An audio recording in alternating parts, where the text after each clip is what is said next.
Assalamualaikum warahmatullahi wabarakatuh. Sampurasun mitra kaum dangu wadia bala dongeng para mancawar salam dunya. Sawartas biasa tepang dangu deinya di acara dongeng Sunda anu dipedarti channel Mancomania YouTube, tempat ngadarpongna para mancawar salam dunya anu mika memet kana dongeng Sunda. Waluya dongeng Sunda, waluya ki Sunda, urang teraskeun hanca dongengna anu katunda kamari dina jejer lakon Algojo Gunung Sodong. Ieu dongeng teh rek kana kinyalira oge didongengkeun ku aki, mugi-mugi wae katampi kalian kabingahan. Oge dongeng basajana kieu tiasa janten panglipur kalbu, pang meberah kana manah, pangrepeh kana hate. Mugi-mugi para mitra kaum dangu, para sugri di mana wae ayana tetap dipeparinan kesehatan lahirna sinareng batina, dijembarkeun manahna, digampilkeun rezekina sarta ditebihkeun tina sagala rupi mara bahaya. Amin ya robbal alamin. Pamirsa kangge anu nembean manco nembean pisan ngadangkeun ieu dongeng mangga ulah asa-asanya kantun di subscribe wae, ditoel palebah tombol loncengna supados aya notifikasi upami akin raskeun hanca dongeng. Hatur nuhun kasadayana nu parantos subscribe, like, komen, oge nge-share dongeng-dongeng aki. Mugi-mugi wae sadayana tetep dipeparinan kesehatan, teu kirang naon-naon nya, tetep aya ginanjar kawiljengan. Urang keureueuh deui dongengna, ngeureuyeuh we pamiarsanya, bari urang ngareah-reah seni dongeng Sunda supados tetep rame, tetep rempeg, tetep waluya di negeri nyalira. Urang amparkeun deui sama kawitanana para samakna atuh soraya citeh panasareng aya awug bisa riwitina pamiarsa, mangga kaparayun sadayana prung.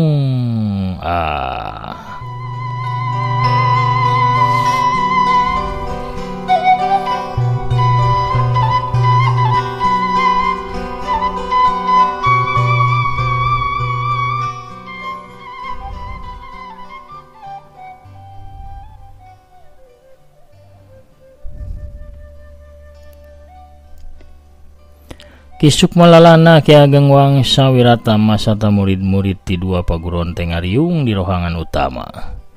Coba caritakeun anu jentre Ranjita. Naon anu sabenerna geus kajadian teh? Tanya Kisuk malalana ka Ranjita. Ranjita nu geus jag-jag sabab diubaran ku Wira langsung nyaritakeun sakabeh kajadian anu karandapan. Kaalaman langsung ku dirina jeung Santiaji tug tepi ka mulangna ka paguron Gunung Pancar. Kitu kajantenana teh guru, cek Ranjita mungkas caritana. Oh mun kitu carana, bener ieu mah aya jalma nu ngahaja ngadu domba urang Ki Ageng Wangsa. Cek Isuk malalana bade ngareret ka Ki Ageng Wangsa. Nya bener kawasna aya anu teh suka ningali kamajuan paguron Gunung Sodong jeung paguron Gunung Pancar. Kumaha tuh tindakan urang Kisuk mah pikeun nyelidik saha dalang anu sabenerna anu geus ngadu domba ka urang teh. Cek Ki Ageng Wangsa. Kumaha lamun urang babarengan nyelidik ieu kajadian Ki Ageng? Kieu we atunya. Kisuk mah awanan urang duaan mah ya deh kudu aya di paguron pikeun ngurusan murid-murid. Kumaha lamun urang nugaskeun wawakil urang we ti murid anu bisa dipercaya pikeun nyelidik ieu perkara? Kisuk mangahulang. Berat sabenerna mah lamun urang ngutus murid urang Ki Ageng, sabab sakelas Ki Surya Kancana bae buktina tepi ka hanteuna. Komo lamun anu nyelidik murid urang, sabab sigana bae musuh teh mibanda ilmu anu luhur. Urang duaan bae cantang tuh bisa meruheunana. Hapunten guru, kumaha upami urang nyuhunkeun tulung we ka Jawara Gunung Salak margi pantos kabuktosan eta jalma anu nyamar janten Ki Ageng Wangsa teh teu nguntup wewesena ka Jawara Gunung Kalak mah. Ka Jawara Gunung Salak mah malah makalah ka jicir lumpat di kalangan tarung. Cek Ranjita milu ngasongkeun pamanggihna. Kisuk Malalana jeung Ki Ageng Wangsa bareng netep ka arah Wira. Pok atuh Kisuk Malalana nyarita, "Kinten-kinten aku mah kamandang salira jawara Gunung Salak. Sebat wae abdi teh Wiraki, abdi siap kangge ngabantos mah kana ieu pasoalan teh Ki," cek Wira. "Hatur nuhun Jang Wira, hatur nuhun pisan. Suntara ka dieu." Kisuk mah nyalukan salah seorang muridna. Seorang jejaka make baju coklat datang nyamperkeun gek sila di hareupeun Kisuk Malalana. "Suntara, hidup ditugaskeun pikeun marangan Jang Wira dina raragana luntik jalma anu nyamar jadi Ki Ageng Wangsa. Hidup siap Suntara," cek Ki Ageng. Cek Kisuk Malalana bari neuteup ka si jajaka. "Siap Guru, abdi siap ngalaksanakeun tugas," walon Suntara daria. Suntara teh murid tingkat 3 anu langsung dibimbing ku Ki Tunggul Jagat. Jadi pangabisana leuwih onjoy ti murid-murid anu sejen.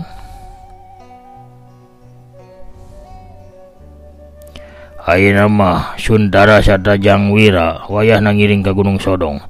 Di ditu ge aya murid anu bakal ngagabung pikeun miluna luntik ieu masalah," cek Ki Ageng Wangsa. Geus kitu mah Ki Ageng Wangsa jeung murid-muridna pamitan pikeun mulang ka Gunung Sodong. Suntara jeung Wiratama milu sabab rek diwanohkeun jeung salah seorang murid Ki Ageng Wangsa nu bakal milu ngagabung pikeun naluntik Ki Ageng Wangsa palsu atawa mamalihan. Ki Ageng Wangsa ngablesat lumpat ngerahkeun ilmu lumpatna dituturkeun ku 4 urang muridna, sedangkeun Suntara jeung Wira mah nuturkeun disatukangeun murid-murid Ki Ageng Wangsa. Di tengah jalan Ki Ageng Wangsa ngagancangan lumpatna, manehna hayang nyaho pangabisa Suntara jeung Wira naha mampu ngimbangan ilmu lumpatna. Sanggeus sabura kadapan Ki Ageng ngalieu ka tukang, katampo Wira jeung Suntara aya di satukangeunana. Sedangkeun 4 muridna mah jauh tinggalin di satukangan Wira jeung Suntara. Ki Ageng Wangsa nambahan tarik lumpatna sarua ngalieu deui ka tukang, katampo Wira jeung Suntara masih aya di satukangeunana. Sedangkeun 4 muridna teu katampo sigana bae tinggalin jauh di arah tukang. "Hebat barudak ngora teh. Percaya aing lamun ieu barudak boga pangabisa anu luhur. Lamun aing terus lumpat tarik kawas kieu bisa pegat napas aing." Ginanta sate Ki Ageng Wangsa saterusna Ki Ageng Wangsa lumpat cara biasa. Gancangna carita kabehan geus tepi ka paguron Gunung Sodong. Saurang murid pilihan anu ngaranna Rahayu, saurang wanoja ngagabung jeung Wira sarta Suntara. Rahayu teh hiji-hijina murid awewe di paguron Gunung Sodong, tapi sanajan awewe pangabisana bisa diandalkeun sabab geus jadi murid tingkat 3 di paguron Gunung Sodong.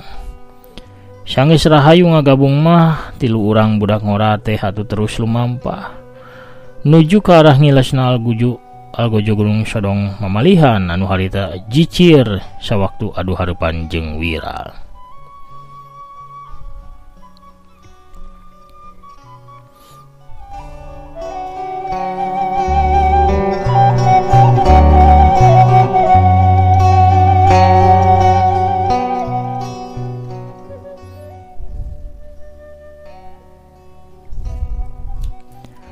Tiluanana lumpat tarik, wanoja baju bulau teh nyatana bisa ngimbangan lumpatna Wira jeung Suntara.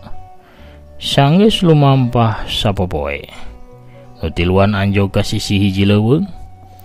Harita wanci geus rek sareupna nu tiluan ngeureunkeun lumpatna. Urang ngararep di dieu bae sabab wanci geus rek peuting ieu teh. Cek Wiratama bari ngecageun tanggunganana.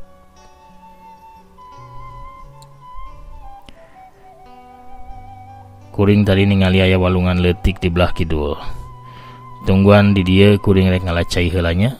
Cek Wira bari terus nyokot ember leutik tina kayu anu nyantel dina sisi tanggunganana. Saterusna mah Wira ngaleos pikeun ngalacai. Suntara anu paduduan jeung Rahayu silih tetep aya rasa anu beda dina hate Suntara sawaktu neuteup kagelisanana Rahayu. Ayu teh muridna Ki Ageng Wangsa, tanya Suntara. Sanes, ayu mah dididik langsung ku katua paguron nyaeta Kanjeng Guru Ki Ageng Pandira. Oh, sami ya kangge murid Kanjeng Guru Ki Tunggul Jagat. Ayu antosan di dieu sakedapnya. Bade milari ita kang mah suluh kangge dudurukan. Rahayu unggek Suntara ngaleos pikeun nyiaran regang atawa pangpunggaring pikeun suluh dudurukan. Suntara keur jongjon mulungan pangpung sawaktu di satu kangeuna datang Ki Ageng Wangsa. Ki Ageng Wangsa cek Suntara bari mundur salengka. Suntara geus ngadenge ti Ranjita jeung Wira yen aya jalma anu nyamar jadi Ki Ageng Wangsa.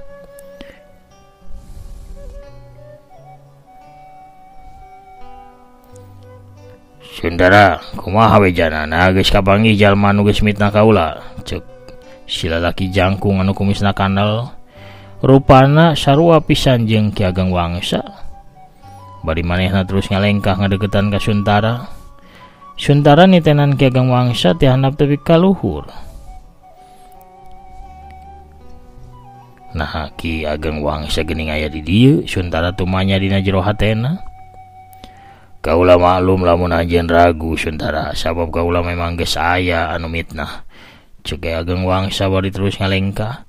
Jarak antara dirina jeung Suntara kari ukur salengkah. Hapunten abdi Ki, cek Suntara bari ngeluk tungkul era rumasa geus curiga ka jalma anu nangtung di hareupeunana. Lamun seug Suntara teh tungkul, tangtuna Suntara teh bisa ningali lamun sorot panonna Ki Ageng Wangsa teh rubah, anu tadina iuh teh ngadadak jadi buringas pinuh ku hawa nafsu. Leungeun katuh Ki Ageng Wangsa palsu ngaheumbat ti luhur. Suntara teu curiga manehna nyangka lamun Ki Ageng Wangsa rek nepak kana tak-takna. Tapi sewaktu ngarasa aya angin tarik anu nebak kana sirahna, Suntara kakarak sadar lamun dirina ditarajang. Tai waktu pikeun nyingkan serangan, Suntara ukur sempat ngerahkeun tenaga jerona pikeun nahan kana sirah jeung tak-takna sabari ngamiringkeun sirahna. Hiu, cebrot. Aduh. Awak Suntara ngabangkieung, tak-takna kabeunangan ku panarajang Ki Ageng Wangsa. Tina salabiwirna ngalay getih beureum semu hideung tandaning Suntara tatu di jero. Ki Ageng palsu teh langsung narajang deui. Dua leungeunna butbat ngirimkeun totokan anu bisa ngelumpuhkeun Suntara, tapi Suntara gancang ngamungun jurus belut mulang kaliang. Suntara bebelicetan kaos belut anu hese ditewakna.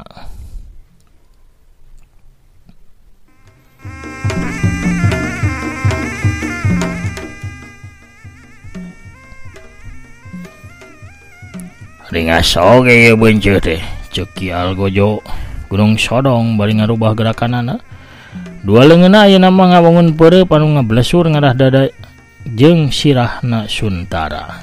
Suntara rikat jingkrak plos-plos serangan Ki Ageng poos. Hiuk seuk di handap Suntara ngirimkeun tajongan suku katuh ngarah kana beuteungna Ki Ageng mamalihan. Ki Ageng Wangsa gancang ngagajlang ka satukangeun Suntara, bari langsung najongkeun sukuna kana tonggong Suntara. Hiuk jedak. Suntara awakna macleng, dina bahamna nyemburkeun getih lalambaran. Suntara langsung kapiuhan teu inget di bumi alam. Ki Ageng Wangsa ngalengkah ngadeukeutan ka Suntara, saterusna mah awakna Suntara teh dipanggul dina tak-tak katuhuna.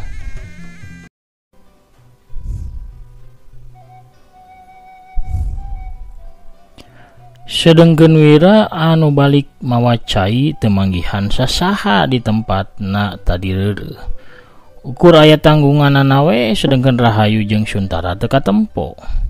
Kamana Rahayu jeung Suntara? Wirata mah saterusna ngolebat ngubek eta wewengkon pikeun neangan Rahayu jeung Suntara anu ngadadak ngaleungit. Sawaktu Wira lumampah ka arah wetan, manehna ngadenge sora lengkah jalma. Gancang Wira ngablesat muru ka arah datangna sora. Breh katempo aya jalma jangkung kumisan anu keur manggul saurang jajaka. Suntara, Ki Ageng Wangsa, Wirata mah gancang ngahadang eta jalma. Algojo Gunung Sodong, kurang ajar anjeun.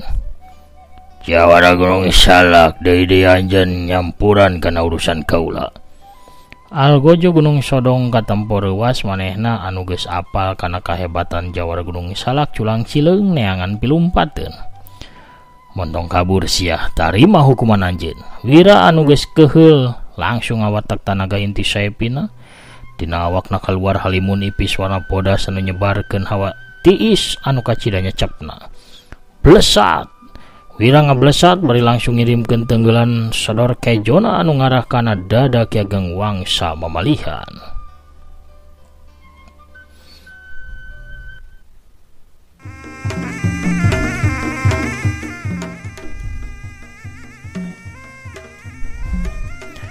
Hiuk sok Algojo Gunung Sodong gancang ngagilek ka sisi tapi angin tiis tetap nyaksrakan awakna. Ki Ageng Wangsa terus ngagajelang mundur bari ngerahkeun hawa murnina pikeun ngusir serangan hawa tiis anu sumarambah kana sakujur badana. Ilmu iblis kurang ajar ceuk Ki Ageng Wangsa. Ki Ageng Wangsa teu bisa loba carita sababira tama kaburu nyampeuk bari langsung ngaluarkeun jurus katuncar maurna. Dua peureup Wira teh but-but ngahujanan Ki Ageng Wangsa. Ki Ageng Wangsa ukur bisa nakis ku leungeun katuhu sabab leungeun kencananya kelan awakna Suntara. Atuh ukur 3 kali manehna bisa nakis satuluy nama peureup Wira ngajebrod kana dadana Ki Ageng Wangsa. Hiu des jebrod. Ayo.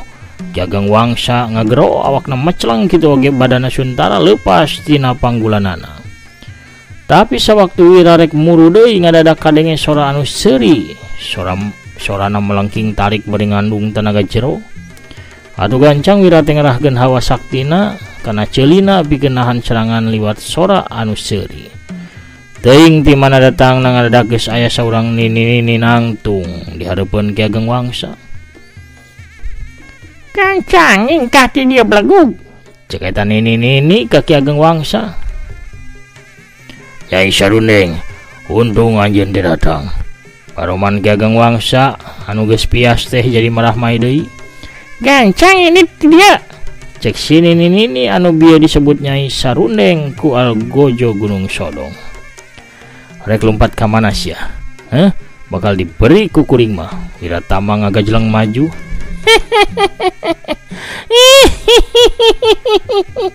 "Hanjakal kaula teh boga waktu pikeun yang hareupan anjeun kiwari Jawara Gunung Salak."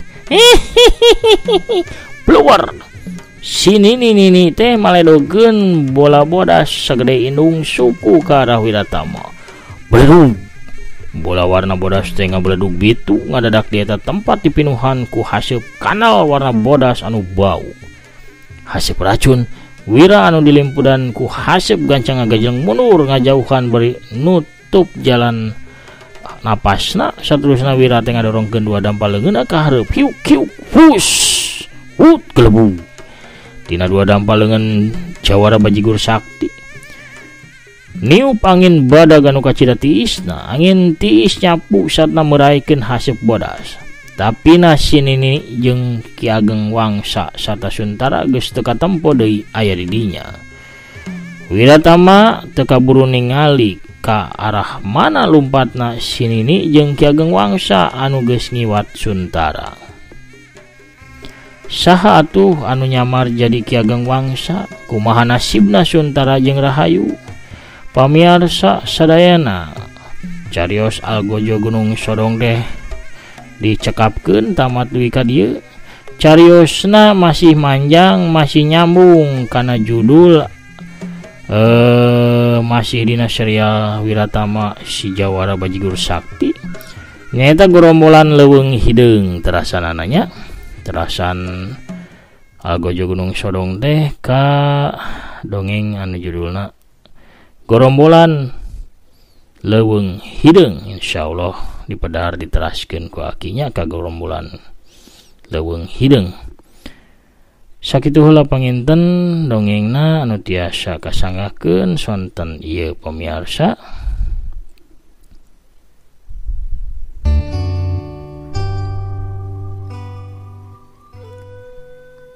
Urang teuneun heula di handeuleum sieum geusan sampeureun, urang tunda di hanjuang siang geusan alaeunnya. Urang sambung deui di carios lajenganana nyaeta gerombolan leuweung hideung anu bakal dipedareng ke ku Aki diteraskeun nya supados nyambung apananya kumaha nasibna Suntara Rahayu sareng saha tuh Nyai Saruneng sareng Ki Ageng Wangsa Mamalihan teh nya urang diguar dina lalakon gerombolan leuweung hideung. Pamirsa sadayana akina bade maosan heula saperti biasanya pairan utus lebet dina bagian anu kamari saha wae urang bukaan heula. Aya Kang Prabu Arjuna anu teras nyakseni Wiratama nya kitu oge Kang Agus Sumantri anu norojo nya ti palihan Garut, Teh Yulina Belja ti palihan Tasik, Teh Linda Imut ti Bandungna hadir teras. Teh Intan Ramadhani oge ti Garutna, Teteh Tami Maliha Pogo ti palihan Ciamis. Kang Satya Budi anu Satya Manco di palihan Tasik Malayanya gitu gaya Kang Asep Sepuluh di Cibuntu, Kang Nanang di Tasikna tas Teh Seradelit nanya tis anu Satya ngadangukeun Kang Ade Sukarna di palihan Bandungnya teras Manco hatur nuhun ki sami-sami tiga pungkur ti mimiti Aki ngadongeng Kang Ade Sukarna tos Manco nyarangan Aki. Kang Asep Suherman di Bekasi hadir Manco. Waalaikumsalam rampes alhamdulillah tos medar deui carios algojo Gunung Sodong.